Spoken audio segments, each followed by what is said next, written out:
এটা third song school আজকে অ্যাশকে এই গানটা দিয়েছি আমাদের সঙ্গে নেই, কিন্তু আমাদের সঙ্গে যারা র্যাপ করেছে তারা আছে, সিজি আছে, দিশা আছে, ওদের জন্য যারা হাততালি প্লিজ। আর স্টার্ট আপ নিয়ে সেক্টর 5 এর চাইতে আর ভালো কোথায় রিলিজ করা যেত, সুতরাং কলকাতার আইটি সেক্টর 5 এর জন্য যারা হাততালি। আমরা অপেক্ষায় থাকবো আমার বসে, কিন্তু আমার বসের জন্য, কিন্তু তার আগে আমি দেখি ওরা যদি ফ্রি স্টাইল কিছু করতে চায় স্টার্ট আপ নিয়ে আমাদের এই কনসেপ্টটা নিয়ে।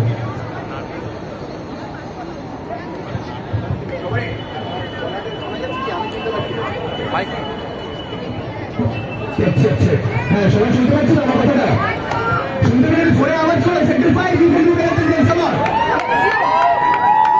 তারপর আমি ধরে হতে পারি কলকাতায় এলাম, কলকাতা শহরে ধরে আওয়াজ হবে নাকি? আমি কল করবো, তোমার সবাই কথা বলবে। Call call call. আমার নাম সিসি, আর এখানে দাঁড়িয়ে আছে আমার বস। আমার বসের জন্য আমি বলবো আমার, তোমার সবাই বলবে বস আমার। আমার বাদিক থেকে আমার সবাই ছড়ে করছে, ডান দিকে একটু ছড়ে হবে আমার। আমার আমরা সবাই নিজের নিজের বস, তাই জন্যই আমরা গানটা করে